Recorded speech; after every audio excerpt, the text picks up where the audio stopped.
Tua, of course, dominated the storylines for about 2 days until Sunday came around. Still, people were talking about it, saying he should retire. He's definitely not going to retire. Um, but even before that injury, Tua was looking really bad against the Bills. He's had two interceptions, I believe, up to that point. Struggling. Even the Dolphins were not wanting to throw the ball anymore. They ran it like 6 times in a row until it got to a third down, and then they had to throw it, and they didn't get it, of course. So all this going in where Tua not looking good in a big game, struggling in the playoffs, not staying healthy. Like, where do the Dolphins go from here? Well, I don't know if you've seen, they did actually trade for a quarterback this week. Snoop. Snoop Huntley, Tyler Huntley, for those who don't know.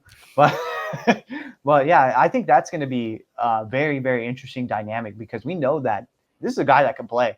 And I think that he is a guy who is very dynamic. And I think that he's excited to get into this Mike McDaniel's offense and really show what he can do, not only to the Dolphins, but to the rest of the league. I am a bona fide starter. And so, first off, like with the Tua situation, it is sad to see. Obviously, first and foremost, he is a person. He is someone who is a father, a husband, a friend. And I really suggest you go watch the clip with Manti Te'o, who knows personally Tua, and how he talks about his own experience with concussions and how like he wants Tua to stop playing, but it doesn't come like it's preachy or anything like that. It was a very, very well thought of speech, and I really suggest that you take a look at it. If I'm the Dolphins, I'm like, what else can we do for you? Because he's already come out and I believe he's already said that he is not retiring, that he's not going anywhere here right now. He's going to focus on rehab and getting better and how to protect himself. But one thing that concerned me last year was that hearing that he had to take jujitsu classes in order to learn to protect himself better falling down and things like that. And one thing that I forgot who it was. I think it might have been Phillip Rivers was talking on an interview, and he was like, that should be concerning because that's something that you learn in Pop Warner, in junior high, in high school, even at the college level. If you don't have that much experience, that you learn those things, how to get hit and how to protect yourself and how to like make sure that your body sustains the least amount of damage. So for you to learn that in the NFL, that's not going to work because these guys, it's a faster game. It's bigger bodies. It is stronger guys. And that's just something that you shouldn't be learning at the NFL level. You should be learning moving like at the younger age. And something that's really concerning with Tua playing again is once you get knocked out, it's a lot easier to get knocked out again and then again and again.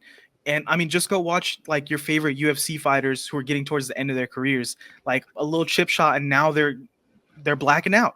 So Tua didn't even get like a crazy hit put on him by Damar Hamlin this time, and it wasn't helmet to helmet. He didn't really try to like forcefully hit him with all like his strength.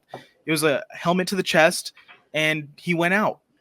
And looking back on the other concussions Tua had in the NFL, he's flopping around. Like, a lot of these shouldn't have been concussions, where he's just literally going full all the way straight to his back, head slamming on the ground. There's even one where he's going forward, turns his back to the ground, and flops his head backwards. And it's just like, man, these are so avoidable, but he just turns into like spaghetti when he gets touched, and he's flopping the back of his head straight into the ground.